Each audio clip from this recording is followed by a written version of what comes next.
BJP नेता दुष्यंत गौतम ने कहा है कि इंडिया अलायंस गठबंधन केवल इसलिए हुआ है कि जनता का पैसा करप्शन में इन लोगों ने खाया है। ये लोग कोई चुनाव नहीं जीतेंगे और 2024 में इनका कुछ नहीं होने वाला है।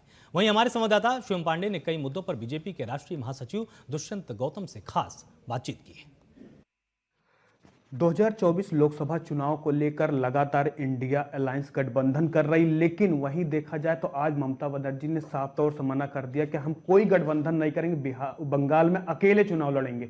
इन सब मुद्दों पर हमारे साथ दुष्यंत गौतम जी, राष्ट्रीय महासचिव। सर, ममता जी ने साफ मना कर रही हैं कि हम गठबंधन नहीं करेंगे, क्या कहेंगे? लेकिन वो तो शुरू से ही था, ममता बनर्जी नहीं चाहते कि वेस्ट बंगाल में कोई राइज करे।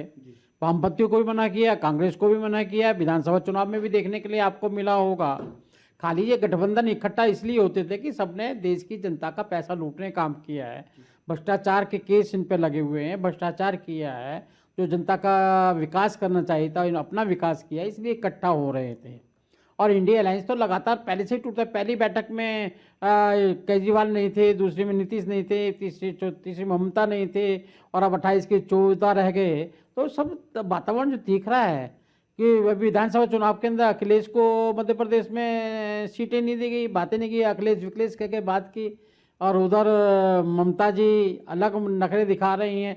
उधर आप पंजाब को देखेंगे, वो कहते हैं एक थी कांग्रेस। तो जो वातावरण कहीं भी एक रूपता नहीं थी, क्योंकि मोदी जी का ग्राफ इतना बढ़ चुका है। मोदी जी सेवा के माध्यम से, समर्पण भाव से जो समाज सेवा कर रहे हैं, उनका इतना उसके सामने टिक ही नहीं पाएंगे जी। अपनी अपनी ज़मीन ढूंढने का खाली ये बहाना है इनका।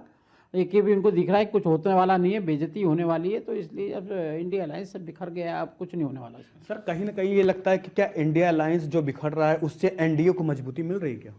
नहीं, हमने तो कभी भी नहीं कहा था कि इनसे सीख के हम आगे बढ़ रहे हैं। हम तो देश की सेवा के लिए कर रहे हैं, समर्पण भाव से काम कर रहे हैं, लोगों की सेवा कर रहे हैं, सेवा के भाव से वोट मिलता है। और हम विकास के लिए वोट मांग रहे हैं, ये मोदी जी हटाओ के लिए वोट मांग रहे हैं। फर्क है दोनों के अंदर। सर, वहीं राहुल गांधी भारत जोड़ो न्याय यात्रा को लेकर असम में इस समय दौरे पे हैं। क्या भारत कहाँ न्याय के लिए पीछे था? बीजेपी मालूम नहीं कौन सा न्याय मांग रहे हैं, वो मुझे भी समझ में नहीं आ रहा। न्याय नहीं आ रहा, बल्कि न्याय तो वो लोग मांग रहे हैं जिनके बाप दादाओं ने प्रधानमंत्री बनने के चक्कर में देश के टुकड़े करा दिए और लाखों लोगों का कत्ल हुआ, मारे गए। वो न्याय मांग रहे हैं आज की तारीख में इनसे, कांग्रेसियों से। भाई हमें बताओ हमारा कसूर क्या था। वो न्याय मांग रहे हैं जो भोपाल कांड के अंदर लाखों लोग मरे भी थे और आज भी उसका असर दिखाई देता है, जिसके कातिल को इन्होंने छोड़ दिया था। वो न्याय मांग रहे हैं।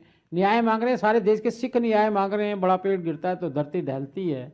सारे सिख जो कत्लेआम हुआ तो वो न्याय मांग रहे हैं। पूरा देश न्याय मांग रहा है कि तुम एक परिवार के और एक माँ अपने बेटे को प्रधानमंत्री बनने के चक्कर में देश को तबाह करने के लिए वो लोग न्याय मांग रहे हैं। ये लोग काय का न्याय मांग रहे हैं? न्याय तो जनता इनसे मांग रही है। भाई भ्रष्टाचारी हो, 5,000 करोड़ के घोटाले पे जमानत पे छूटे हुए लोग हो, और कितना लूटोगे? हमें छोड़ दो, माफ कर दो। सर, स्वामी प्रसाद मौर्य का एक बयान आता है कि बीजेपी 2024 राम मंदिर को लेकर, राम में तो पहले ही प्राण, जब आदमी को जिंदा करे तो देखा जाए ना, बीजेपी खाली 2024 लोकसभा चुनाव को लेकर प्रोपेगेंडा कर रही, क्या कहेंगे? देखिए, ये समाजवादी पार्टी का एजेंडा है। उनको साफ साफ दिख रहा है कि हमारे बुजुर्गों ने बहुत बड़ी गलती की थी, कार सेवकों पे गोली चला के गलती की थी।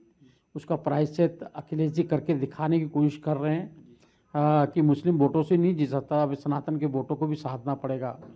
और वो सनातन को साधने की कोशिश कर रहे हैं। अखिलेश को लगा दिया है कि आप हिंदुओं को गाली बको ताकि मेरा मुस्लिम वोट बना रह जाए।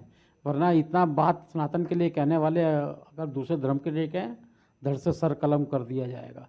सर, अगर बात किया जाए उत्तराखंड के, आप प्रभारी भी हैं, कांग्रेस लगातार नई टीम उत्तराखंड के अंदर तैयार कर रही, तो 5 सीटों पर इस बार जीतना मुश्किल होगा क्या सर? किसको मुश्किल होगा? जिनकी जमानत जब्त होगी उनको मुश्किल होगा, हमारे को क्यों मुश्किल? हम तो 5 सीट भारी बहुमत से जीतने वाले हैं। सर, 2024 लोकसभा चुनाव में आप कितनी सीटों की उम्मीद करते हैं? हम भारी बहुमत से पहले से ज़्यादा सीटें जीत के आएंगे। तो ये थे दुष्यंत गौतम जी, जिन्होंने साफ तौर से कहा कि 2024 का लोकसभा चुनाव है, प्रधानमंत्री नरेंद्र मोदी के नेतृत्व में भारी बहुमत से हम फिर से एक बार बीजेपी जीतेगी। Shivam Pandey, TNP news, Delhi.